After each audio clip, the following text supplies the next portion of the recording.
안녕하세요. 저 HM파마 대표이사 지호셉입니다. 안녕하세요. 이거 화면 공유 잘 됐을까요? 예. 예. 오늘은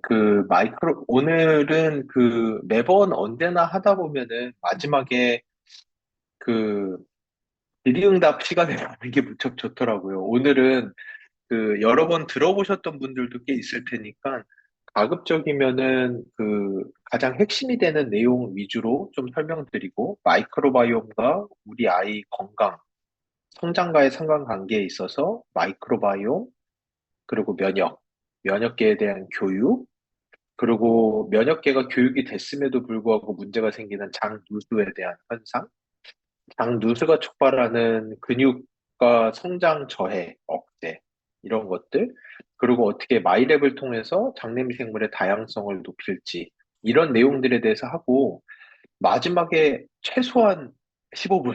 제가 매번 15분 하겠다고 말만 해놓고 5분도 질의응답을 못 하는데, 최소한 15분은 질의응답을 할 수 있도록 최대한 빠르게 좀 진행을 해보도록 하겠습니다.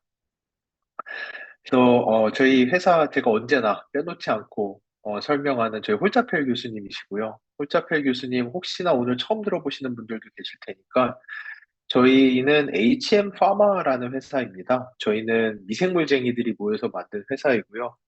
처음에는 이렇게까지 크게 오게 될 줄 모르고 그냥 저희가 대학에서 저희가 연구를 참 잘 했었어요. 그래서 국가에서도 인정을 많이 받고 그래서 국가 과제를 한 70억 이상을 운영을 했거든요. 그러다 보니까 대학원생만 20명 정도 있었습니다. 포닥에 박사생이 엄청나게 많아서 사실은 연구실에서 그 학생들을 다 연구를 할 공간이 없어서 대학에다 요청을 했더니 빈 공간이 있는데 창업보육센터 안에 있는 빈 공간이고 여기는 창업을 하셔야지 쓸 수 있다고 해서 창업을 시작을 했다가 예상외로 저희가 하고 있는 연구의 내용이 많은 분들이 호응을 해주시고 그 연구는 대학에서만 할 게 아니라 밖에서 실제로 상용화를 해서 많은 사람들에게 이익을 주는 쪽으로 발전을 시켜보자라고 말씀을 주셔서 정말 감사하게 여기까지 성장을 해왔고요. 그 성장한 이면에는 여러 차례 말씀드렸지만 저희는 미생물 신약을 개발하겠다고 그래도 뭔가를 한다면 대학원생들이 다 들어갈 공간이 생겼으니 이제 우리가 무엇을 하지? 미생물을 이용한 신약을 하자라고 마음을 먹었고 그러던 와중에 저희 기술이 이제 글로벌 아메이 쪽에서 저희 기술을 보시게 되고 어차피 신약회사이시니 뭐 독점을 달라 하셔서 20년 독점을 드린 것이 여기까지 오게 됐고, 지금은 신약 개발 회사들이 꿈꾸는 제품을 아베이와 함께 개발을 하게 됐고요. 하지만 제가 발표를 한다고 해서 제가 개발한 것들이 아니고요. 이 기술의 이면에는 여기 홀자펠 교수님이라는 분이 계세요. 저희 원래 회사 이름은 HEM이 도대체 뭐냐 이렇게 많이 물어보시는데 원래 첫 시작은 홀자펠 이펙티브 마이크로브스입니다. 그래서 홀자펠 교수님이 개발한 아주 효과가 좋은 미생물들을 하는 회사다라고 해서 HEM 홀자펠 이펙티브 마이크로브스에서 홀자펠 교수님이 너무 부끄럽다고 자기 이름은 좀 빼달라고 해서 지금은 휴먼 이펙티브 마이크로브스로 하고는 있지만 원래 시작은 홀자펠 이펙티브였고요. 여러분이 지금 사용하고 계시는 마이랩에 들어간 기술은 뭐 제가 뭐 젊다면 젊고 늙었다면 늙었지만 이렇게 뭐 1, 20년에서 할 수 있는 기술의 제품은 아니고 사실은 수십 년의 기술의 축적이 필요한 제품이다 보니 홀자펠 교수님이 수십 년간 연구하시던 내용을 저희가 물려받아서 지금 출시를 한 제품이고요. 홀자펠 교수님은 미생물계에선 레전드 오브 레전드세요. 얼마 전에 저도 프라하를 갔다 왔는데 프라하에서 열린 세계 최대 프로바이오틱스 연합회에 이제 저도 그 과학 자문위원으로 들어가 있고 해서 이제 거기에서도 이번에도 상을 받으셨어요. 거기에서 그 미생물학자들이 다 너무 부러워하면서 홀자펠 교수님 이름이 미생물의 속이 되었다. 이거는 정말 역사적 순간이고 너무나도 자랑스럽다. 라는 그런 상을 받으셨을 정도로 독일의 연방연구소의 소장을 17년간 역임하시고 세계식품미생물연합의 회장을 하시고 여러분 다 아시는 락토바실루스 유산균이죠. 유산균에 들어가 보시면, 이거는 구글 위키피디아 들어가 보시면 돼요. 들어가 보시면 홀자펠리아 속이 그 안에 가장 먼저 있을 정도로 미생물계에서 레전드 오브 레전드이신 이분이 세 개밖에 없는 기술을 만드셨고, 그 기술 중에 하나가 여러분이 쓰시는 마이랩입니다. 그래서 그 기술을 이어받아서 연구를 했던 게 저였고요. 그래서 저는 테크니온 공대에서 이제 미생물 유전체학 이스라엘에서 연구를 했고요. 테크니온 공대는 그냥 아이스 브레이킹으로 첫 시작이니까 그 혹시 교회 다니는 분들은 아시겠지만 갈멜산 꼭대기에 있습니다, 대학이. 그래서 제가 숙소가 갈멜산 중턱에 있어서 매일 갈멜산을 오르며 다녔고요, 학교를. 제가 여러 학회에서 감사하게도 상을 많이 받았어요. 상을 많이 받았던 이유는 여러분들이 지금 쓰시는 마이랩이라는 제품이, 아니 도대체 이게 이렇게 좋다면 왜 아메이밖에 못해? 이게 이렇게 좋다면 왜 HM 파마밖에 못해? 라고들 많이 생각을 하시는데 그게 현실이에요. 왜냐? 2000년대 중후반에 그 마이크로바이옴에 대한 여러 가지 결과들이 나왔어요. 이제 여기 이제 영맘이다 보니까 흥미로운 주제로는 자폐 아이들. 자폐 아이들에게서는 여러분 아시나요? 자폐 아들은 과민성 대장증후군, 자폐 아이들의 7, 80% 이상이 과민성 대장증후군을 가지고 있어요. 자폐와 장 질환은 같이 가요. 그래서 연구자들이 먼저 연구했던 영역이 자폐 아이들을 봤더니 장내 미생물이 다르더라. 라고 했고, 많은 독일의 과학자들은 장 내에서, 이거는 정설은 아직 아닙니다. 장 내에서 일반적인 미생물들이 항생제에 의해서 균총이 무너지면 그 무너진 자리에 포모나 펑기 같은 그 유카리ot이죠. 그런 아이들이 원래 장에 많지 않아야 되는 아이들이 미생물이 사라진 공간을 노리고 들어가서 과도하게 증식을 하기 시작하고, 근데 얘네는 뭐가 문제냐면은 독을 만들어요. 근데 그것이 뉴로톡신, 신경독소가 많습니다. 그러다 보니 얘네들이 만들어낸 신경독소에 의해서 뇌 세포질이 붕괴되면서 되는 것이 아니다. 이런 아직 정설은 아닙니다. 여러 개의 학설이 있고요. 그러다 보니 과학자들이 봤을 때 자폐 아이들은 자폐가 발병하기 몇 년 전부터 아주 태어났을 때부터 마이크로바이옴이 다르다라는 거를 많이들 봤어요. 그리고 성장이 다른 아이들, 특히 이제 방글라데시나 아프리카 쪽에서 콰시오카, 어렸을 때 못 먹은 아이들은 이 아이들이 딱 한 5살까지만 못 먹고, 그때는 유엔이 다행스럽게도 유나이티드 네이션이 들어가서 이 아이들을 구제를 해줘서 영양소를 엄청나게 주는데도, 그거를 5년을 줬는데도 아이들이 크지를 않는 거예요. 그래서 과학자들이 너무 이상해서 이게 도대체 왜 이러냐라고 나중에 연구를 해봤더니 결론은 5살까지 크면서 아이들은 육체는 크는 것 같았지만 장내 미생물이 전혀 성장하지 못했고, 그래서 아이들이 사람들이 연수로 계산하는 거는 10살이 됐음에도 불구하고 장내미 생물의 나이는 5살밖에 안 됐고, 근데 정말 놀랍게도 장내미 생물의 나이가 5살이면 신체의 장기의 크기나 키라든지 뼈의 굵기 같은 것들이 실제 10살짜리 애가 5살짜리 애 정도밖에 안 된다는 걸 알면서 많은 과학자들이 장내미 생물을 바꾸는, 그래서 지금은 그 빌 앤 멜린다 게이츠 재단에서도 장내미 생물 연구를 해요. 이런 저개발 국가에 가서 애들한테 무조건 영양소를 줄 게 아니라 막내 미생물을 바꾸고 영양소를 줘야지만이 아이들이 성장한다라는 게 그들이 이미 알고 있는 내용이고, 제가 얼마 전까지 안철수 국회의원이라고 해야 되나요? 안철수 님이 운영하는 재단이 있어요. 동그라미 재단이라는 곳인데, 거기서 제가 이제 심사위원이거든요. 그래서 이제 거기에서도 최근까지 서울대 교수님이 아프리카 저개발 국가 아이들에게 줄 수 있는 프로바이오틱스를 개발해서 장내미 생물의 나이를 올려서 애들이 영양소를 먹으면 실제 그 영양소가 입에 아메이 분들은 다 아시죠?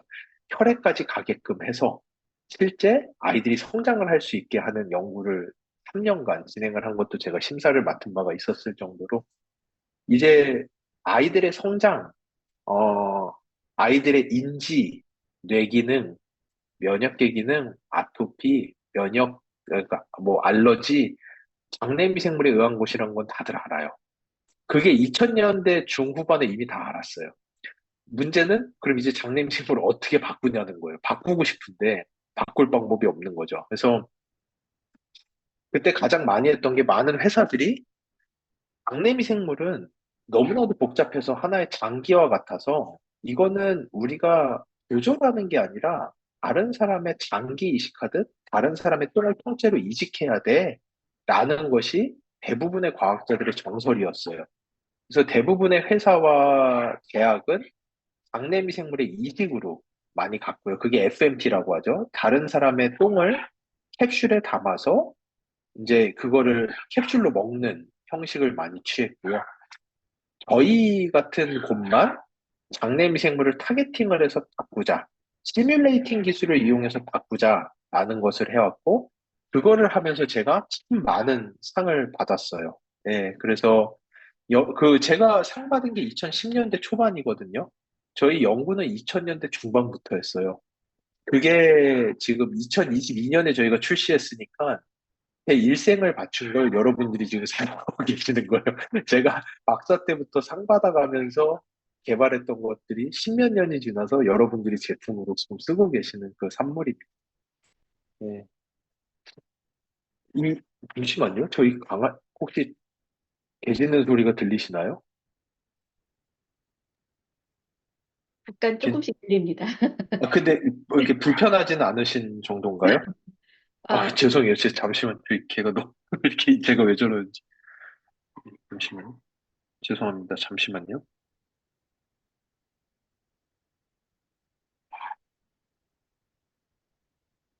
예. 그래서 이 마통차라는 게, 말똥으로 만든 차예요. 근데 옛날에 기록을 보면은 왕 중에서 가장 장수했다라는 영조가 장수의 비결로 이때는 그 라이프 익스펙턴시가 40세 정도밖에 안 됐거든요. 평균 수명이 40살인데 영조는 80세를 살았어요. 근데 그 이유가 아마 말똥으로 차를 만들어 끓여 먹는 말똥을 끓여서 즙을 마통차로 먹는 이거를 먹었기 때문이 아니냐라는 이야기가 있을 정도로 사실은 아시죠? 옛날 그 중국의 의료 기록들을 보면은 다른 사람의 변을 먹는 케이스가 아주 많았어요. 그래서 이런 일들은 비일비재했거든요. 그래서 이런 내용이 있을 정도로 사실은 옛날부터 장내 미생물에 대한 중요성은 이미 알고 있었던 것 같아요. 하나, 이거 혹시 아시나 싶어서 그 최초의 프로바이오틱스가 뭔지 아시나요? 인류 최초의 프로바이오틱스. 그게 이콜라이 대장균입니다. 이콜라이 니슬 1918, 1917, 1917이라는 균주거든요. 니슬이라고 불려요. 그게 독일인 과학자 니슬 과학자가 발견한 거고요. 어떻게 발견이 됐냐면은 세계대전 때 병사들이 죽는데 총에 맞아 죽는 병사보다 설사, 그 물갈이 때문에 계속 이동을 하다 보니까 물갈이로 죽는 병사가 더 많은 거예요. 근데 그 중에서도 이 니슬이라는 군의관이 봤더니 물갈이 한 번 하지 않고 설사 한 번 하지 않고 너무나도 건강한 병사들이 있는 반면에 어떤 병사들은 설사 때문에 죽는 거죠. 그래서 이 니슬이라는 의사가 건강한 병사들의 똥을 모아서 거기서 미생물을 분리를 했어요. 그렇게 분리된 균주가 이 건강한 병사들의 장에 있는 그 이콜라이 대장균이었고 그 균을 배양을 해서 설사가 걸린 병사들에게 먹였더니 그 병사들이 다 나았어요. 그게 인류 최초의 프로바이오틱스. 세계대전에서 발견된 균주가 그럴 정도로 다른 사람의 변 안에 있는 무언가를 이용해서 병이 낫는다라는 건 예전부터 많이 알고 있었고, 장내미생물에 대해서도 이해도가 높습니다. 그래서 모든 질병이 당에서 시작한다라고 하는 히포크라테스 500년 전에 했던 이야기가 진짜 맞는 게 아니냐라는 학설이 있고, 이거는 진짜 맞다고 여겨지는 게 장내 미생물과 관련된 질병이 너무나도 많아요. 특히 뇌질환. 이 뇌질환은 저희 연구실에서도 연구를 많이 하는데 너무나도 놀라운 게 쥐한테 쥐의 장에 균이 없는 무균쥐를 만들어요. 그러면 이 쥐는 아무 균이나 받아들일 수 있는 정말 깨끗한 백그라운드 하얀 도화지와 같은 형태가 되거든요. 여기에다가 우울증이 있으신 분들의 변을 얘들한테 이식을 해주면은 쥐가 정말 놀랍게도 우울증이 걸려요. 그래가지고 공황장애도 오고요. 이 아이들에게 자폐증 아이들의 변을 먹이면은 자폐 증상이 나타나기 시작해요. 최근에 저희가 연구한 거는 폐쇄성 폐질환이 너무나도 쉽게 걸리시는 분들의 변을 이식하면 이 쥐들은 폐쇄성 폐질환이 너무나도 쉽게 걸려요. 비알코올성 지방간도 똑같아요.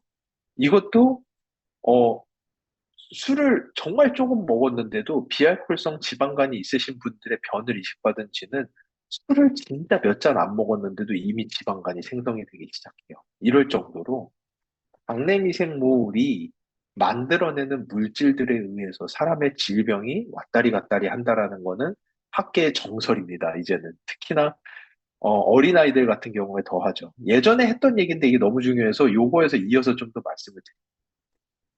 인간의 면역 체계는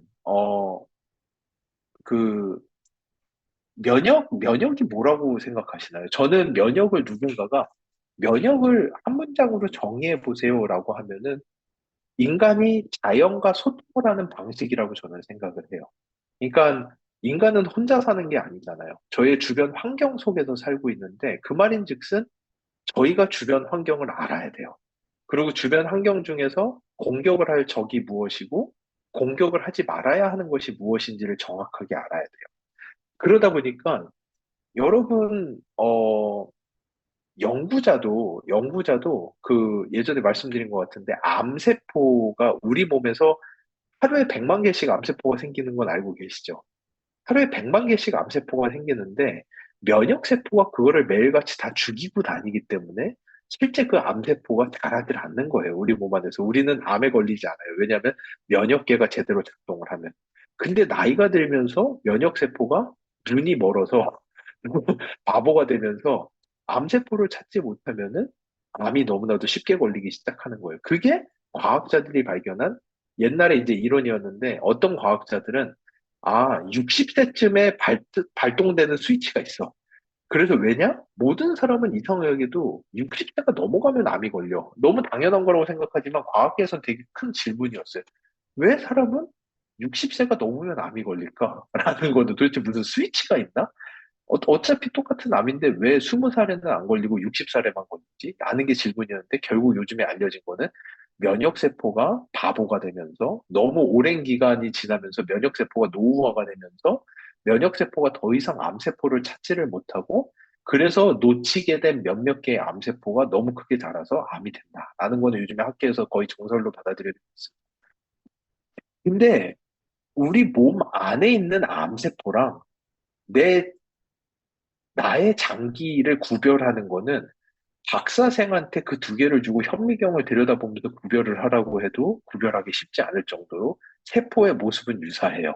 특히나 암세포는 상피세포로 만들어져 있는데 우리 몸 안에서 가장 큰 상피세포가 장이에요.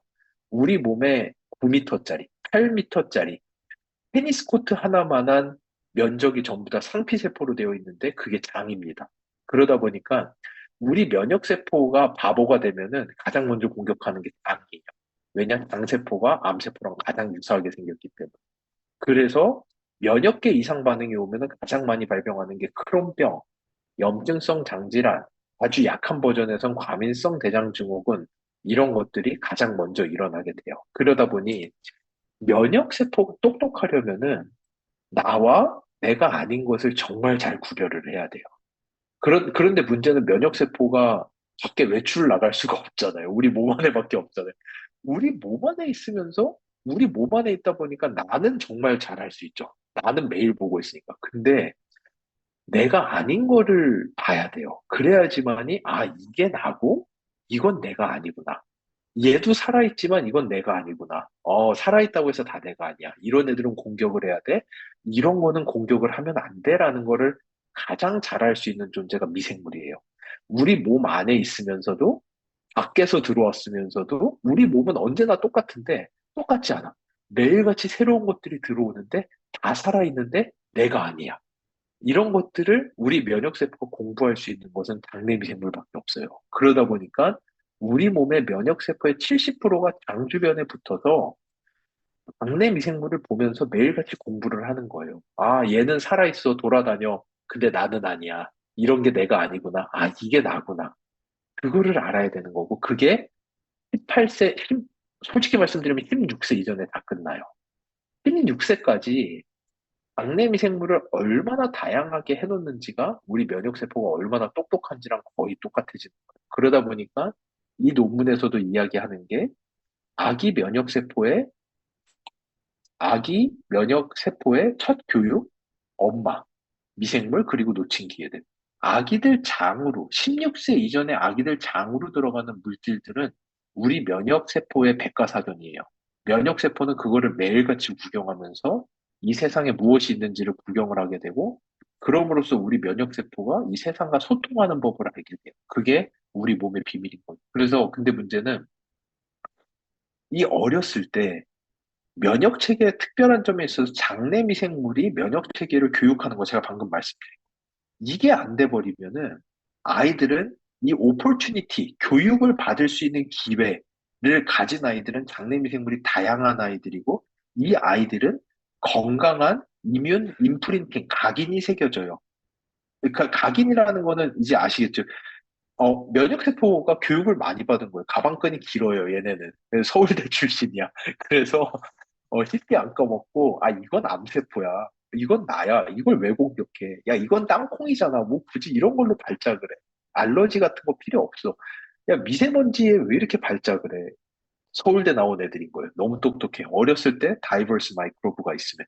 근데 어렸을 때 미생물들을 너무 많이 잃어버린 아이들은 교육을 받을 기회가 없고, 그러면은 패솔로지컬 이뮨 임프린팅. 그러면은 병적인 면역 체계가 이 아이들에게 각인이 새겨지고 반복기가 길죠. 지금은 몰라요.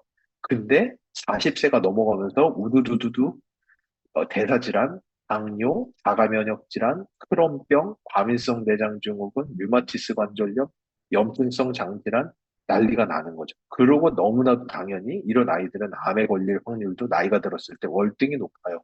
면역세포가 암세포인지 장세포인지 당연히 구분을 하질 못해요. 그러다 보니까 요즘에는 젊은 나이에 대장암 정말 많죠. 이 암세포가 장에 붙어 있으면 면역세포가 얼마나 똑똑해야지 그 둘을 구별을 할까요? 그러니까 정말 요즘에 뉴스 기사 보시면 40세 암 발병자가 너무 많아요. 이런 거는 이미 너무 보편화되어 있잖아요. 그럴 수밖에 없는 거예요. 면역세포가 그 암세포를 찾을 수가 없습니다. 그래서 이 패솔로지컬 이뮨 임프린팅, 각인이 새겨지는 거죠. 그 아이들에게. 그럼으로써 이 과학자들이 이야기하는 것과 같이 우리가 50년대에 사람들이 너무나도 많이 죽던 이 질병들을 없애기 위해서 그동안 항생제, 항바이러스제를 너무나도 많이 써왔고, 그래서 이제는 류마티스 피버, 튜버클로시스, 뭐 결핵 이런 걸로 죽는 사람은 없다. 이런 거는 다 점령됐는데 이거 죽인다고 없애버린 장내미생물 때문에 사람의 면역 체계는 다 바보가 됐고 그럼으로써 이제는 1950년대에는 있는지도 몰랐던 질병들이 이제는 너무나도 많아져가지고 요즘에 크론병 걸린 사람 주변에 너무 많죠. 진짜 15년 전만 해도 주변에 염증성 장질환이에요 하면 그게 뭐예요? 라고 묻는 사람이 많았어요. 근데 요즘에는 거의 열에 한 명은 염증성 장질환에 크론병이에요. 유씨에. 거기다가 뭐 왜 이렇게 일형 당뇨는 점점 많아지죠. 당뇨병은 너무나도 많고 천식인 아이들 많고 이제 듣도 보지도 못한 병들을 다 이렇게 말씀을 하시는데 대부분이 면역계 질환, 자가 면역계 질환, 뉴로 디벨롭먼털 디소더, 뇌질환인데 면역계 질환. 결국은 이런 일들이 발생하는 이유는 어렸을 때 장내 미생물을 대부분 잃어버린 사람들에게 발병하는 질병들이기 때문에 특히나 역마음에서 제가 얘기해야 되는 거는 16세까지 정말로 최선을 다해서 아이들의 장내 미생물의 다양성을 높여주는 것만이 아이들 몸 안에 있는 면역세포를 교육시킬 수 있는 가장 좋은 방법이라는 거. 그래서 거기다 더해가지고 이게 그 면역세포가 높아져야 되는 것도 중요하지만 장벽이 튼튼해가지고 실제로 변 안에 있는 물질들이 혈액 안까지 넘어 들어오는 일들을 적게 해줘야 돼요. 이게 장 누수죠. 제가 너무 훅 넘어가는데 일단 면역 내용은 제가 예전부터 했었기 때문에 어느 정도 이제 이해를 하셨을 거라고 믿고 혹시나 이 면역에 대해서 다 풀리지 않은 궁금증이 있으시면 채팅창에다 질문으로 올려주시면 제가 이따가 응답 시간에 말씀드리도록 하겠습니다. 다음 주제는 그러면 이 장내미 생물이 다양하다면 단순히 면역세포의 교육만 되는 것이냐? 그게 아니라 장내미 생물의 다양성은 이 장내미 생물이 만들어내는 대사체가 늘어나는 걸 얘기하고, 이거 다양성과 대사체가 감소하면 누수가 증가를 하는 거고, 다양성과 대사체가 증가하면 누수가 감소합니다. 그래서 한의학에서 흔히 얘기하는 똥독이죠. 그 의학계에서 부르는 이름은 내독소증이라고 하고, 영어로는 엔도톡세미아라고 불러요. 엔도, 안으로 들어오는 톡세미아, 톡신, 독소, 내독소증이라고 부르는데, 똥 안에 있어야, 저희 몸은 장이라고 하는 엄청나게 좋은 필터로 만들어져 있어요. 그래서 외부로부터 들어오는 알 수 없는 독소와 스트레인저들이 우리 혈액으로 들어와서 우리의 면역세포들이 혼선을 겪는 것을 막아줘요. 장세포는 엄청나게 좋은 필터인데, 이 필터가 찢어지거나 필터에 구멍이 나기 시작하면은 똥에 있는 물질들이 혈액까지 넘어오기 시작해요. 그러면은 이거는 저희 몸의 면역세포는 감당할 수 있는 수준의 물질이 아니에요. 난리가 나요. 장 주변에서 염증 반응이 많이 일어나고, 그거를 저희는 만성염증이라고 부르고, 만성염증이 일어나게 되면은 너무나도 잘 알려져 있는 것은 근육의 마이토시스가 일어납니다. 근육이 붕괴되기 시작하고요. 근육이 감소하기 시작하고요. 그리고 근육의 감소는 결국은 어, 당뇨, 대사질환, 심혈관계 질환의 촉발로 바로 이어진다라는 게 학계의 정설입니다. 그래서 장 누수를 막을 수 있는 방법은 장내미 생물의 다양성이 증가하고, 이들이 만들어내는 대사체, 그중에서도 단체지방산이 증가함으로써 아이들의 장벽이 튼튼해지고, 영양소만 우리 몸이 쏙쏙 빨아 들어가고, 영양소와 함께 똥 안에 들어있는 독소는 같이 들어가지 않는다. 그것이 장내미 생물의 다양성이 높아야 되는 아주 중요한 이유. 아이들 같은 경우, 이 논문에서도 똑같은 얘기예요. 장내 미생물의 미생물이 줄어들고 다양성이 줄어들고, 그러면은 단세지방산이 나오지 않게 되고, 그러면은 간에도 문제가 생기고 근육에도 문제가 생긴다. 이게 이 논문에서도 이야기를 하는 바이고요. 이 내용은 계속 이어집니다. 그리고 장내미생물의 다양성이 결국은 아이들의 성장 호르몬과 뼈의 성장까지도 그대로 이어져요. 그래서 장내미생물 다양성이 떨어지는 아이들은 성장 호르몬의 감소와 뼈 성장도 둔화된다라는 거. 이거는 요 바로 다음에서 나오는 이 내용에서도 똑같이 장내미생물 만들어내는 단세지방산을 포함하는 다양한 영양소가 아이들의 뼈 성장으로 그대로 이어지고, 장 안에서 만들어지는 물질 중에 정말 중요한 것들은 또 아시다시피 5-HT, 세로토닌과 같은 물질들이죠. 멜라토닌, 트립토판, 멜라토닌, 세로토닌, 인돌, 이 모든 것이 트립토판에서 시작해서 미생물들이 쪼개서 만드는 그 많은 물질들인데, 패스웨이 하나에 다 들어가 있는데, 그 패스웨이 하나에 다 들어가 있는 게 멜라토닌 아시죠? 아이들 잠자는 호르몬, 거기다가 아이들 행복 호르몬 세로토닌, 거기서 파생된 게 가바, 아이들의 집중력이 올라가는 가바, 이 모든 것을 방해하는 인돌이라고 하는 저의 억제 물질까지 하나의 패스웨이에 다 있는데, 그거를 다 미생물이 관리를 합니다. 장내 미생물이 어떻게 있느냐에 따라서 아이들의 집중력, 아이들의 행복 지수, 스트레스를 받아들일 아이들이 화가 많죠. 그러니까 아이들이 무슨 이게 그 분노 조절 장애라고 해야 되나? 그러니까 억제가 안 되죠. 감정 조절이 안 되죠. 이런 것들이 결국은 장내미 생물들이 만들어내는 물질들에 의해서도 상당히 많이 조절된다라는 거 논문에 많이 나와 있습니다. 정말 놀랍게도 하나의 패스웨이에 다 걸려 있어요. 그 세트의 미생물을 가진 아이들은 정말 축복받은 아이들이라고 할 수 있죠. 그래서 이런 것들이 결국은 건강한 아이, 성장 호르몬이 부족하다고 진단받은 P라고 하는 페이션트와 헬시죠. 아이들의 그런 가장 큰 차이는 무엇입니까? 장내 미생물의 다양성이 높아요. 건강한 아이들의 경우. 성장 호르몬이 떨어지는 아이들은 장내 미생물의 다양성이 낮아요. 이 연구가 아까 말씀드린 네이처지에 나온 더브라마니안 그룹에서는 도대체 방글라데시 아이들은 그렇게 유엔에서 고열량의 물질을 먹임에도 불구하고 도대체 왜 뼈와 키가 크질 않는가?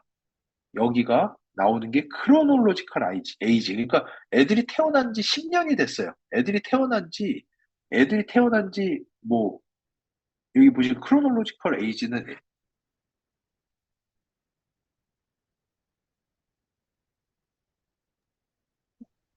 대표님, 마이크가 꺼졌습니다. 대표님 소리가 안 들립니다. 여보세요?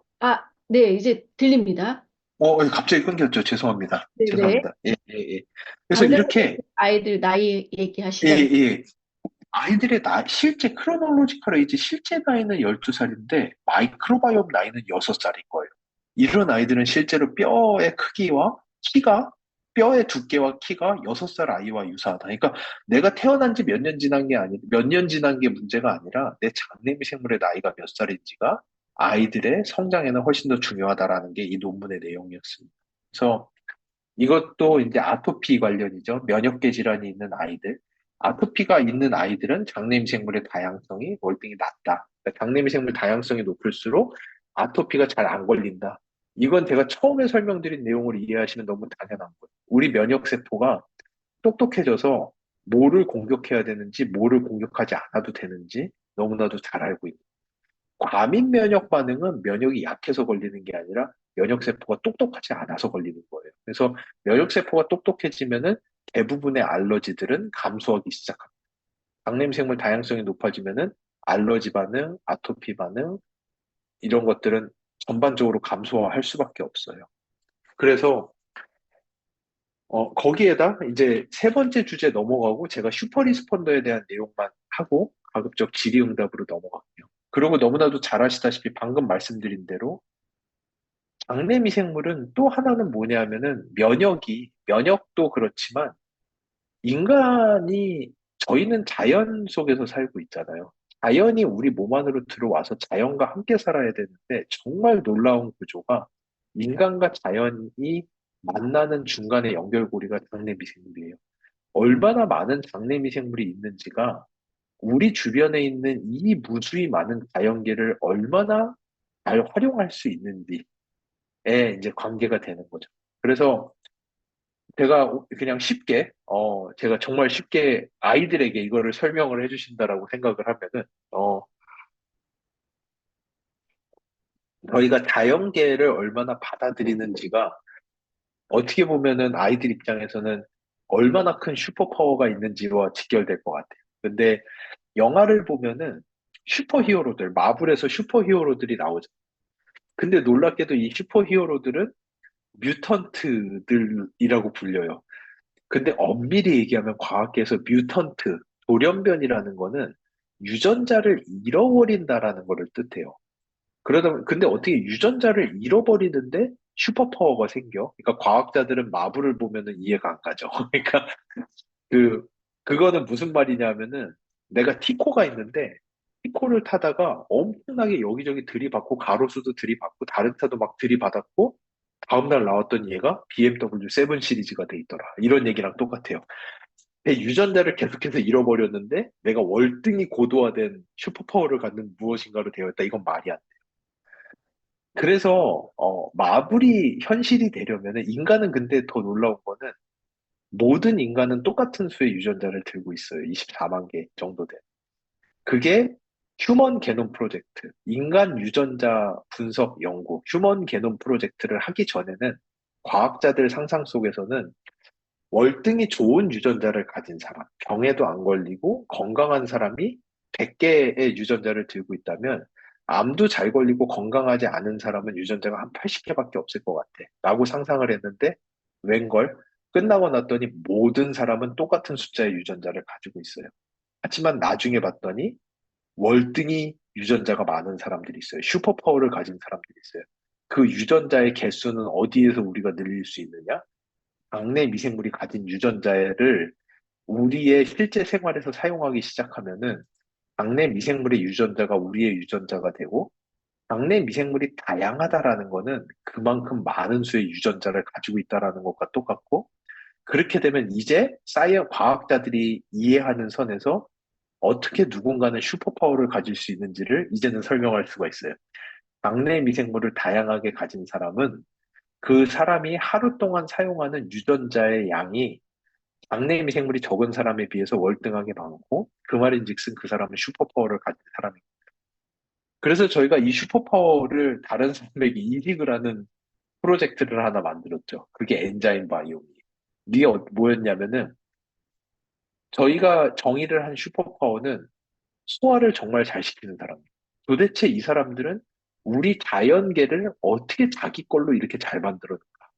자연계에서 남들은 소화시키지 못해서 그냥 똥으로 나가버릴 것들도 이 사람은 소화를 시켜서 자기의 것으로 만들어요. 살이 된다는 게 아니라 에너지와 영양소, 코팩터, 비타민도 만들고 이런 식으로 하는 거죠. 어떻게 이들은 이런 슈퍼파워를 갖는가? 저희가 3만 명의 데이터베이스 안에서 상위 10%의 사람들을 추려봤어요. 슈퍼파워를 가진 상위 10%의 사람들을 추려서 이 사람들이 도대체 가진 유전자는 무엇인가 봤더니 한 종류, 두 종류의 미생물 안에 그 모든 유전자가 집중이 되어 있는 걸 확인을 하고 그래서 그 미생물을 뽑아내가지고 효소랑 붙여서 테스트를 했더니 실제로 슈퍼파워가 나타나는 걸 본 거죠. 여러분이 드시는 아메이 겉모닝의 콩단백질의 분해력이 4.5배가 증가하는 것을 확인을 한 거죠. 그래서 저희가 그 미생물을 엔자임이랑 같이 넣어서 출시한 제품이 엔자임 바이옴을 드시면은 어떻게 보면은 아메이 안에서 상위 10%의 슈퍼파워를 가지신 분들의 유전자를 여러분들이 받아들이시는 거예요. 가져가시는 거예요. 그게 엔자임 바이옴이라는 제품의 내용입니다. 그런 식으로 우리 안에는 슈퍼파워를 가진 사람들이 있어요. 엄청나게 다양한 장내 미생물을 가지고 있어서 누구는 콩단백질 아무리 먹어봐야 그냥 똥으로 나가는데 누구는 그 콩단백질을 가바, 신경 안정 물질로도 만들고 이퀄, 갱년기를 막아주는 어, 에스트로겐과 너무나도 유사한 구조의 약과 같은 물질로도 만들어줘. 누구는 석류를 먹으면 그냥 다 똥오줌으로 나가는데 누구는 석류 안에 들어있는 엘라직산을 누로리티네이로 바꿔서 근육도 막 늘어나기 시작하고 뇌도 건강해지기 시작하고 이게 슈퍼파워잖아요.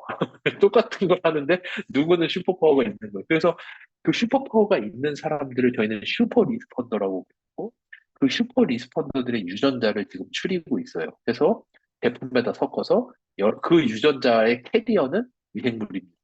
미생물 안에 그 유전자들이 다 들어있고 그거를 드시면은 그 슈퍼파워를 가질 수 있다라는 것이 현재 저희가 가고 있는 내용이에요. 그래서 그게 이 내용입니다. 네이처 마이크로바이올로지에서 낸 논문인데요. 사람들마다 먹고 사는 것을 받아들이는 정도가 너무 다르다. 그거를 우리는 반응군과 비반응군이라고 부릅니다. 근데 사람들이 먹고 사는 것을 받아들이는 게 다를 수 있는 이유는 유전자는 99.9%가 똑같기 때문에 유전자는 아니고 장내 미생물이 다르냐, 얼마나 어떤 미생물이 있느냐가 그 사람을 반응군으로 하느냐, 비반응군으로 하느냐의 차이가 나는 거고, 이거에 대한 데이터베이스를 누군가가 월등히 많이 모으게 된다면, 사람들을 슈퍼파워를 가진 사람으로 막 만들어줄 수 있다면, 그것이 개인 맞춤형 헬스케어와 개인 맞춤형 식품의 우리가 원하는 종결지가 여기가 아니냐라는 것이 과학자들이 생각을 하는 내용이고, 이것을 세상에서 가장 넘버 원으로 하고 있는 것이 아메이예요, 현재. 아메이가 세계에서 가장 많은 비비를 가지고 세계 최초로 슈퍼파워를 씹은 제품을 출시한 게 엔자임 바이옴이라는 제품입니다. 그렇게 아메이가 빠르게 가고 있어요. 이런 차이인 거죠. 이 둘이 일란성 쌍둥이에요. 이 둘은 유전자가 100% 똑같아요. 근데 한 명은 이렇게 고대 비만이고 한 명은 삐쩍 말랐어. 그래서 과학자에 도대체 유전자 100% 똑같은데 어떻게 이렇게 다를 수가 있느냐. 이거는 장내 미생물이다. 해서 실제 이 일란성 쌍둥이인데 비만인 사람의 미생물을 쥐한테 이식하고 마른 사람의 똥을 장내 미생물을 쥐한테 이식해주면 피노타입이 그대로 나와요. 비만인 사람 거 이식받은 지는 비만이 되고 마른 사람 거 이식받은 지는 마른 상태로 있음으로써 진짜 비만의 이유는 장내 미생물이고 그러다 보니 이제는 옛날에는 저는 물만 먹어도 살이 쪄요라고 하면 거짓말하지 마. 사람이 살찌는 유전자는 다 똑같은데 어떻게 너만 그럴 수가 있어라고 말하다가 이제는 저는 물만 먹어도 살이 쪄요. 그럴 수 있어. 그런 장내 미생물이 있으면 그럴 수 있어라고까지 과학이 발전을 하게 된 겁니다. 그래서 이 미생물의 차이를 밝히는 게 되게 중요하고 그래서 근데 문제는 아까 말씀드린 대로 다 좋아요. 다 아는데 어떻게 바꾸냐는 거예요. 바꿀 수 있는 방법이 없으면 다 꽝이잖아요. 이거를 바꿀 수 있는 방법은 홀자펠 교수님이 개발하신 피마스라는 기술이 있어야지만이 하는 것이고, 그것이 채택된 제품이 마이랩이라는 제품이고, 그게 피마스라는 기술이고, 그래서 마이랩은 유전자 분석, 대사체 분석, 피마스를 통해서 6개의 제품 중에 하나만 들어갔음에도 불구하고 나비 효과를 일으켜서 나의 장내 미생물의 다양성을 실제로 유의적으로 높일 수 있는, 우리나라의 모든 제품은 다 1세대 기술을 쓰면도 불구하고 마이랩만큼은 1세대, 대사체 2세대에 피마스 3세대 기술까지 다 씀으로써 전 세계의 유일한 장내 미생물을 실제로 다양하게 바꿔버릴 수가 있는 솔루션이 있는 제품이 전 세계에 마이랩밖에 없는, 그게 홀자펠 교수님의 기술로서 개발한 제품인 거고요. 그래서 실제 임상 시험을 통해서 섭취 전과 후에 장내 미생물의 다양성이 아주 유의적으로 증가하고, 포스트바이오틱스, 단체지방산, 아까 말씀드린 장 누수, 뼈 성장, 이 모든 것에 관여하는 포스트바이오틱스 단체지방산이 섭취 전후에 아주 유의적으로 증가하는 것을 임상으로 확인을 하고 출시한 제품이 마이랩이라는 제품입니다. 이거는 내가 뭐가 안 좋으니까 먹어야지가 문제가 아니라, 현대인들은 장내미생물을 잃어버릴 수밖에 없어요. 저희가 매일같이 먹는 음식 안에 있는 방부제부터, 가끔 먹는 항생제부터, 아이들이 매일같이 먹는 인스턴트 식품 안에 있는 그 많은 방부제, 환경오염, 그리고 이제는 더 이상 저희가 자연계에서 미생물을 예전만큼 많이 받아들이지를 못해요. 인위적으로 높여주는 게 너무나도 중요한 세상이 됐어요. 이 모든 것에 가장 잘하는 게 마이랩, 전 세계에서 가장 유일하게 잘하는 게 마이랩이고요. 이렇게 다양성을 높인다는 게, 이게 왜 아직, 이게 전 세계 최초의 제품이기 때문에 건강기능성 식품인 거지, 사실은 의약품이 다 하고자 하는 게 다양성을 높이는 거예요. 이 논문이 뭐냐 하면은, 어, 항암제, PD-1이라고 하는 현존하는 가장 강력한 항암제 중에 하나예요. PD-1이라는 항암제. 근데 정말 놀랍게도 이 항암제조차도 듣는 사람과 안 듣는 사람이 있어요, 약발이. 약발이 안 들어요. 그러니까 이 항암제를 써도 암이 없어지지를 않아요. 그런 사람이 너무나도 많은데, 그 사람들의, 그런데 왜 그런지를 보고자 해서 약발이 듣는 사람의 똥을 쥐에게 이식하고, 약발이 안 듣는 사람, 아까 똑같죠? 아까 이거랑 똑같은 거예요. 이 사람 똥 이식했더니 비만이 되고, 이 사람 똥 이식했더니 마른 상태로 있는 것처럼, 항암제 약발 듣는 사람 똥 이식받은 지는 암 사이즈가 줄는데, 항암제가 안 듣는 사람 똥 이식받은 지는 진짜로 항암제가 안 들어요. 암 사이즈가 줄지를 않는 거예요. 그래서 이 둘의 차이가 뭔지를 봤더니 결국은 항암제가 듣는 사람은 장내미생물의 다양성이 월등히 높다라는 게 이 논문의 내용이에요. 저희가 하고 있는 마이랩을, 그래서 셀트리온이 저희 회사에 투자를 했어요. 셀트리온은 항암제를 만드는 회사거든요. 셀트리온에서 이 마이랩 같은 거를 할 수 있다면 얼마나 좋을까요? 자기네 항암제랑 마이랩과 같은 거를 붙여서 판다면 항암제의 효과가 월등히 높아질 거잖아요. 얼마나 좋을까요?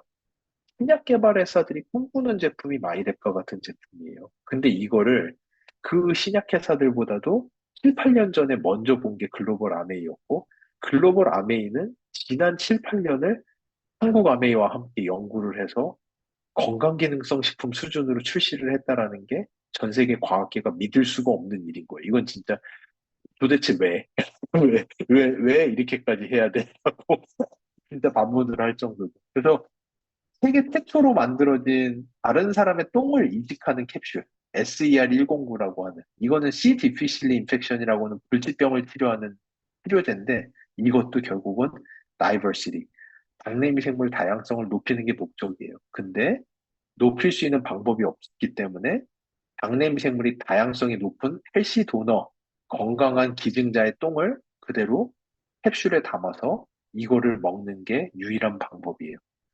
전 세계 장내미생물의 다양성을 높일 수 있는 방법은 이 똥캡슐 아니면 마이랩밖에 없는 게 현재 실정입니다. 그렇기 때문에 여러분들이 지금 사용하시는 마이랩이라는 제품이 얼마나 엄청난 기술을 가지고 있는 건지, 그리고 왜 아이들에게서 더욱더 장내미생물 다양성을 높일 수 있는 솔루션이 있다면은, 이거는 진짜 묻지 말고 해야 되는 이유가 있는 거죠. 다양성만 높일 수 있다면 아이들의 평생의 면역계에 각인을 새기는 과정이기 때문에, 이제 여러분도 다른 사람들에게 면역력이 높아야 돼, 홍삼 먹어야 되나? 이런 수준의 이야기를 하시면 안 되고요. 그 면역력 높아서 뭐하게? 그 면역세포가 네 몸 공격하기 시작하면 어떡할래? 뭐 100만 대군 있다고 해서 그 100만 대군이 꼭 적만 공격해? 네 몸을 공격하기 시작하면 그건 진짜 대책이 없는 거야. 면역세포가 똑똑해야 돼. 면역세포가 나와 내가 아닌 것을 보고 공부를 하는데 내 몸 안에 내가 아니면서 살아있는 건 미생물밖에 없어. 그래서 면역세포의 70%가 장 주변에 붙어서 공부를 하는데 16살까지가 서울대 갈 수 있는 기회야. 16살이 아직 안 됐다면 기회가 있으니 마이랩을 통해서 장내미생물 다양성을 높여주는 게 이 아이가 40살이 넘어서 대사질환, 당뇨, 자가면역질환, 류마티스 관절염, 암, 이 모든 질병에 각인을 새기지 않게 해주는 부모가 해줄 수 있는 가장 좋은 역, 여러분들이 아시고 다른 사람들에게도 이제는 이 수준의 이야기를 하실 수 있는 때가 된 것 같아요. 이제는 저희가 뭐, 많이 왔잖아요. 저희 결국 많이 왔죠. 이제는 거의 석박사생을 넘어서는 수준까지 온 거잖아요. 왜 도대체 면역세포가 장내미생물로부터 교육을 받는가? 까지도 이제 이해를 하셨기 때문에 이런 것들을 아시면 좋을 것 같고, 주변 분들에게 많이 보셨을 거예요. 아메이 분들은. 건강을 해킹하다 장의 비밀. 이거를 소개를 해주세요. 이거를 보시면, 아, 마이크로바이옴이 이런 거구나. 와, 미국에선 진짜 다른 사람 똥으로 캡슐 만들어서 먹는 데까지 갔구나. 야, 우리가 마이랩을 할 수 있다니 얼마나 다행이냐. 라는 그 공감대를 여러분들은 충분히 만드실 수 있을 거라고 저는 생각을 합니다. 그래서 아까 말씀, 이 마이크로바이옴은 헬스케어계의 게임 체인저예요. 여러분들 슈퍼파워 아까 그 이해하셨죠? 아메이 내에 있는 성장이 빠른 아이들, 상위 10%의 아이들, 인지가 높은 상위 10%의 아이들, 이 아이들 유전자가 99.9%가 다 또 아이들의 차이는 결국은 장내미생물에서 와요. 아토피 하나도 없는 아이들, 알러지 하나도 없는 아이들, 너무나도 근육 생성량이 좋은 아이들, 뭐를 먹어도 키가 크는 아이들.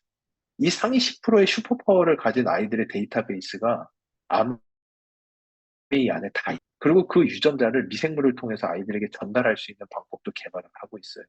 그 제품들이 나온다면 그거는 진짜 게임 체인저예요. 그거는 어느 회사도 할 수 없어요. 그 누구도 이렇게 아메이와 같은 수준의 데이터베이스를 모을 수 있는 회사는 전 세계에 아무도 없어요. 아메이는 이미 모았어요. 그 미국 국립보건원의 2배가 넘어요.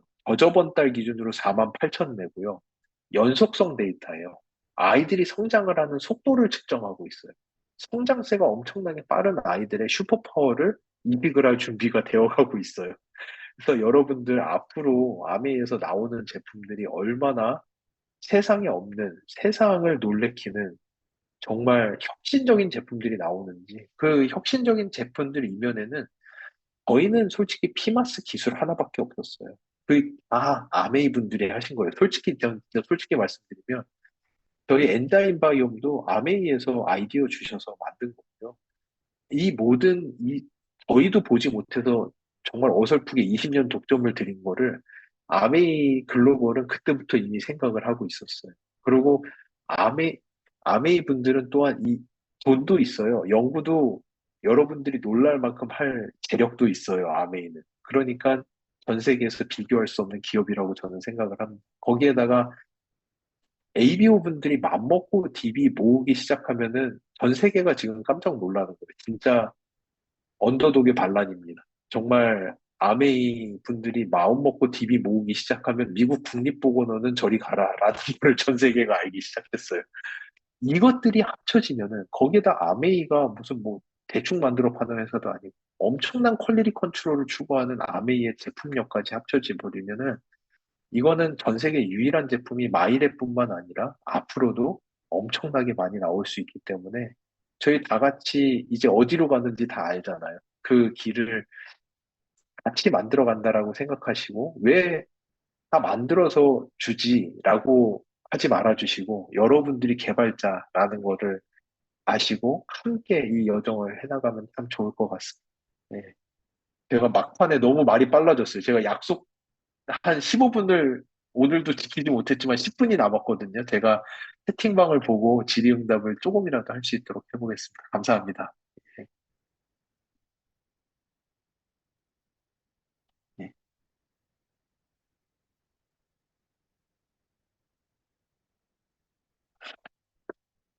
여기 김치 유산균 먹으면 괜찮은데, 그 3주 먹으면 설사하시는 분이 있고, 2주 먹도록 설사를 해서 반품 신청이 왔다라고 하시는 분들 있는데, 그 다음에 또 정말 좋은 답을 주셨네요. 물도 부족하고, 식이섬유도 부족하고, 그리고 유산균 먹이를 줘야지 자리 잡는다. 정말 맞는 말씀이시고요.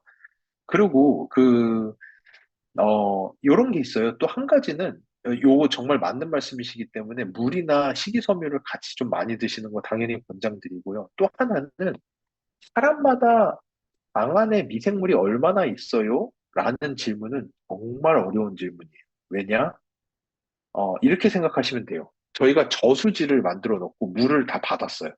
이 저수지 안에 물이 몇 리터가 있을까요? 이거는 맞출 수 있어요. 이거는 대학생 정도만 돼도 맞출 수 있는 답이에요. 근데 개울이 흐르고 있는데 그 개울에 1미터를 딱 손으로 지정한 다음에 이 1미터의 개울 안에 물이 몇 리터가 있을까요? 라고 질문을 하면 아무도 맞출 수가 없어요. 물은 계속 흐르고 있잖아요. 물은 계속 흐르고 있는데 그 일정 구간 안에 물이 몇 리터가 있나요? 라고 물으면 정말 맞추기 어려운 질문인데요. 사람들의 장내 미생물이 그래요. 그러다 보니까 내 장 안에 미생물이 몇 마리나 있어요? 그 진짜 맞추기 어려운 질문이에요. 그러다 보니 사람들마다 누구는 30조가 있고 누구는 3조밖에 없고 누구는 3천억밖에 없을 수도 있어요. 근데 여기에다가 그러다 보니까 미생물의 먹는 양도 솔직히 맞춤형이에요. 사람들마다 달라요. 어떤 분은 단포만 먹어도 설사하러 막 뛰어가시는 분이 있고요. 어떤 분은 세포를 먹어도 멀쩡하신 분들이 있고요. 어떤 분은 한 5포쯤 먹어야지 조금 느낌이 오는데 이러는 분들도 있어요. 왜냐? 방 안에 있는 본연의 미생물의 숫자가 다르시기 때문에도 그래요. 그러니까 미생물을 한 번에 털어 넣으시지 말고 좀 나눠서 드셔보세요. 그러니까 장이 9m잖아요. 그러니까 아까 말했다시피 저희 장은 저수지가 아니에요. 저수지면은 디립다 갖다 풀면은 결국은 다 녹아서 저수지가 다 농도가 맞춰지겠죠. 근데 저희는 흐르지 않아요. 흐르고 있기 때문에 흐르는 물에다가 약물을 뿌리면은 뿌리는 대로 가는 거지 걔네들이 흐르고 있는 물의 전체의 농도를 바꾸진 못하잖아요. 그러니까 살살살살 지속적으로 뿌려주는 것도 되게 좋은 방법이거든요. 그러니까 한 포를 좀 나눠서 드셔보세요. 그래도 설사가 계속되는지 한번 테스트 해보시면 참 좋을 것 같고요. 그리고 아이가 중이염 걸리면 아목스죠. 아목시실린을 엄청나게 많이 먹는데 항생제 처방해 주시는데 항생제 자주 먹으면은 안 좋은가요? 안 좋습니다. 요즘 항생제 먹이시면은 유산균은 꼭 같이 먹이셔야 돼요. 그러니까 저는 종류 따지지 않고 마구잡이로 막 줘요. 항생제 먹기 시작하면은 뭐 365, 이뮤니티, 뭐 마이랩, 뭐 그냥 저는 투하를 하거든요. 많이 먹어야 돼요. 유산균. 그래서 어 항생제 안 먹으면은 병이 너무 심해지니까 그럴 수는 없고요. 먹지만 항생제 먹으면서 유산균을 먹어서 항생제로 인해서 생기는 부작용을 최대한 억제하는 게 가장 좋을 것 같습니다. 아니요, 16세 이전에 다양성을 높이라고 하셨는데 16세 넘어가면 다양성이 아예 높을 수 없나요? 아닙니다. 근육은 제가 알기로 24세죠? 28세, 요즘에는 조금씩 연구 결과 바뀌고 있는데, 28세까지는 운동 좀만 해도 근육이 막 쭉쭉 붙죠. 근데 그 다음부터는 정말 열심히 해도 근육이 안 붙지만 최소한 근육이 빠지진 않아요. 그리고 열심히 하시는 분들은 60세가 돼도 근육이 느는 분들도 있어요. 똑같아요. 16세 이전이 쉽다는 거지. 그렇다고 해서 16세 넘었으니까 나 지금 포기할래 하면은 그때부터 계속 빠지는 것밖에 없어요. 최소한 잃어버리지라도 말아야 되잖아요. 그러니까 이거는 기본이에요. 일단 뭐 그렇다고 해서 뭐 포기하고 다 잃어버릴 수 없으니까 잃어버리는 걸 막는 것도 있고 열심히 하시면 올릴 수도 있습니다. 그러니까 포기하지 마시고 근데 문제는 왜 16세 이전이라고 하냐면 면역 세포들이 16세 정도의 교육이 끝나고 나면 그때부터 내 장 안에 있는 미생물을 기억을 해요. 그래서 얘네들에 대해서는 톨러런스, 관용성이 생겨요. 그래서 요 내 16세까지 있던 장내 미생물은 다양하게 있었다면 그 다양하게 평생 가도록 우리 몸이 허용을 해줘요. 근데 나이가 먹고 나면은 면역 세포들이 자꾸 찝적대요. 그래서 16세 이전에 없었던 균들이 자꾸만 오면은 자꾸만 죽이려고 하고 너 좀 수상한데 너 괜찮은 거 맞아라고 면역 세포들이 자꾸 찝적거리다 보니까 그 미생물을 높은 상태로 유지하는 게 어려워요. 그래서 어쩔 수 없이 평생 자극제를 주면서 높이 끌어올려야 돼요. 그거밖에 방법이 없기는 하지만 미생물의 다양성이 아예 안 높아지는 거는 아니에요. 예. 비만에 대해 효과를 보려면 어느 정도 시간이 걸리나요? 마이크로바이옴 꾸준히 드시고 계시다. 비만에 대한 효과를 보려면 저희 이제 그 정말 죄송한 예시이지만 제가 많이 했던 연구를 설명을 드릴 수밖에 없어서 저는 이제 동물 연구들도 많이 했었는데요. 면역 조절이라든지 근육 증강 같은 거라든지 우울증 치료라든지 이런 거는 저희가 동물 실험 디자인을 한, 한 2주에서 4주 정도만 해도 효과가 드러나요. 근데 비만 연구는 동물도 6개월을 해야 돼요. 쥐한테 6개월이면 쥐가 수명이 2.5년이거든요. 사람 100살 40배잖아. 사람은 뭐 24년까지 할 수는 없지만 동물을 6개월을 하면은 동물은 거의 일생을 저희가 연구를 하는 수준이에요. 그러니까 죄송하지만 이게 비만 쪽은 저희가 보통 얘기하는 알터네이티브 패스웨이라고 살 빼는 게 왜 어렵냐 하면은 살이 찌는 경로 하나를 막으면은 우리 몸에 살이 찌는 경로는 수십 개예요. 하나를 막으면 다른 쪽을 통해서라도 살은 쪄요. 그러다 보니까 오래 걸려요. 그게 좀 문제예요. 그래서 좀 지속적으로 하시는 것밖에는 현재로서는 방법이 없을 것 같습니다. 예. 어, 그 하루 한 포 섭취와 여러 포 섭취할 때 미생물의 변화가 다를까요? 당연히 처음 말씀드린 것처럼 우리나라 식약처는 100억을 권고해요. 하지만 평균이에요. 근데 평균 실종인 거 아시죠? 사람들이 다 똑같지 않습니다. 자기에 맞는 양이 있어요, 솔직히 마이크로바이옴도. 그래서 여러모로 테스트를 해보셔야 되고, 아까 제가 왜 내 장 안에 미생물이 얼마나 있는지 궁금했냐 하면은 농도도 개인 맞춤형으로 가고 싶었어요. 누구는 50억, 누구는 20억, 누구는 80억 이러고 싶었는데 정말 어렵더라고요. 한 사람 장 안에 미생물이 얼마나 있는지를 맞추는 거는 극도로 어려워요. 그래서 저희도 이 부분은 일단 현재로서는 각자 좀 맞춰가시는 게 좋을 것 같아요. 좀 테스트를 해보세요. 드셔보시면 딱 느낌이 오죠? 이제, 난 두 포다. 난 아침에 한 포, 저녁에 한 포다. 나는 반 포씩 좀 나눠 먹어야 되겠다. 이런 것들이 좀 있거든요.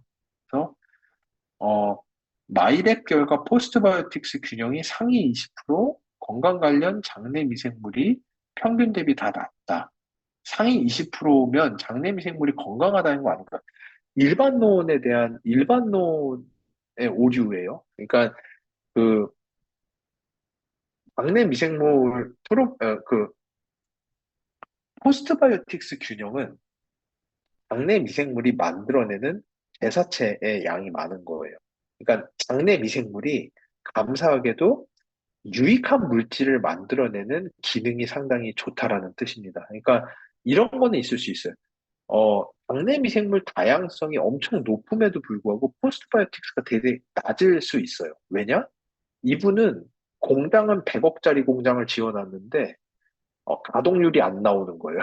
그래서 이게 공장이 뭐 노조 파업을 하는지 항생제를 드셔서 직원들이 다 쓰러졌는지 아니면 뭐 방부제를 엄청나게 먹어서 직원들이 다 파업을 하고 집에 갔는지 아니면 원료를 넣어주지를 않아서 직원들이 다 앉아서 원료가 안 들어와서 놀고 있는지 아까 처음에 말씀해주신 식이섬유나 이런 프리바이오틱스 공장이 돌려면 원료도 있어야 되고 전기도 있어야 되고 직원들도 있어야 되고 다 봉합이 맞아야 되는데 공장은 100억짜리 다양성은 엄청 높아. 근데 뭔가 하나가 안 돼서 생산이 안 돼. 그래서 포스트바이오틱스가 엄청나게 낮아. 이런 분들은 내가 항생제를 먹었나? 방부제를 엄청나게 많이 먹나?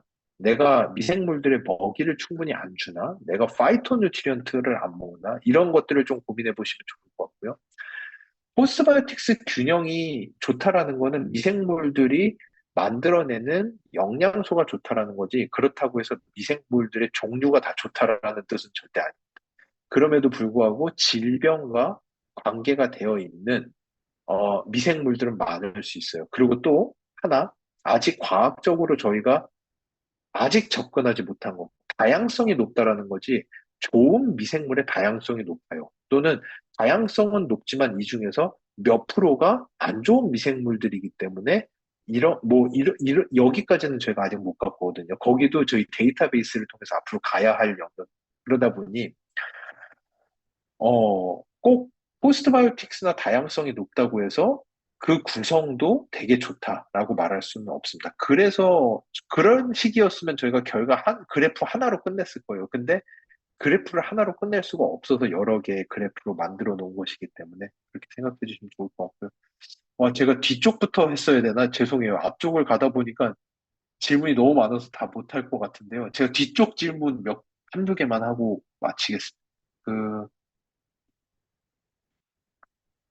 양이 얼마나 많은지 본인이 어떤 기준으로 판단할 수 있는가요? 일단은 양의 크기가 작다면 미생물의 양도 작죠. 그러니까 어린아이들 같은 경우는 조금 적은 양으로부터 시작해보는 게 좋을 것 같고요. 좀 덩치가 있는 남자 성인분들이라면 조금 많은 양으로 시작을 해보셔도 될 것 같고, 그거는 자기가 드시고, 일단은 뭐 약간 좀 갈증이 난다든지, 이거는 미생물들의 활동이 되게 활발해졌다라는 거거든요. 장에서 미생물 활동이 활발해지면은 미생물이 물을 되게 많이 써요. 얘네는 물을 되게 많이 줘야 돼요. 그래서 미생물 드실 때, 유산균 드실 때 물을 좀 많이 드세요. 물을 많이 드셔야 되고요. 물이 갈증도 나고, 다음날에 배변 패턴도 좀 바뀌고, 이런 거를 조금 가늠하시면서 이렇게 보시면 좋을 것 같아요. 우울증이 마이랩으로 호전이 있을까요? 일단은 장내 미생물의 다양성이 증가하면 우울증 자체가 좋아진다는 거는 이미 알려져 있어요. 특히나 우울증 치료제 SSRI, 프로작, 프로스타틴 이런 약들의 반응도가 장내 미생물의 다양성이 높아지면 반응도도 훨씬 더 좋아진다는 논문들도 있기 때문에 저희가 지금 우울증 치료제로 개발하고 있는 미생물이 마이랩에 들어가 있지 하지만 장내 미생물 다양성이 좋아지면은 우울감 개선에도 효과가 있을 수 있고 특히나 가바라든지 세로토닌의 생성이 다양성이 높으시면 더 많아질 거기 때문에 그런 쪽으로도 도움을 받으실 수 있습니다. 마지막 하고 마치겠습니다. 왜 이 마이랩을 3세 이상부터 하는 이유가 있나요? 36개월 이전의 아이들의 검사 여부는 어떻게 될까요? 하셔도 돼요.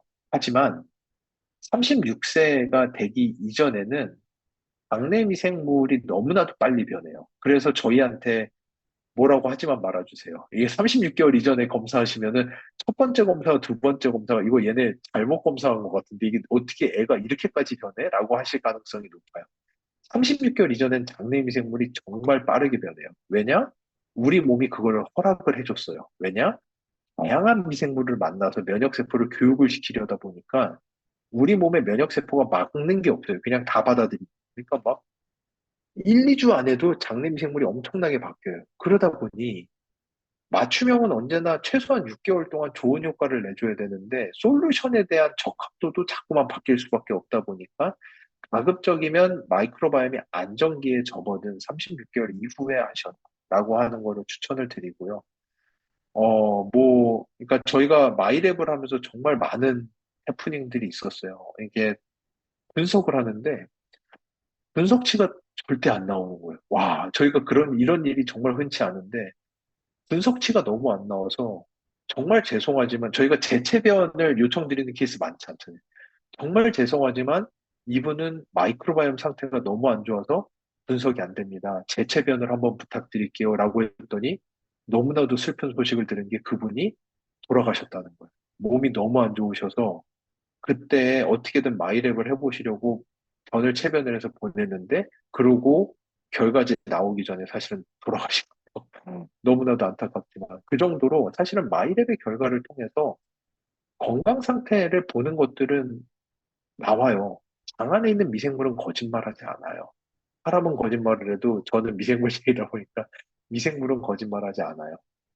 그러니까 여러분들 마이랩 통해서 조금이라도 내가 몰랐던 나에 대해서 조금 더 이해하시고, 그리고 그거에 맞춰서 다양성을 높이는 것들을 특히 아이들 너무 간과하지 마시고, 우리의 똥 잘 싸라고 해서 간과하지 마시고, 조금 알러트를 가지고 이런 것들을 주변에 전파해 주시고, 아이들의 면역세포 교육도 잘 해주시면 참 좋을 것 같습니다. 제가 15분 약속 지키려고 10시 5분까지 했습니다.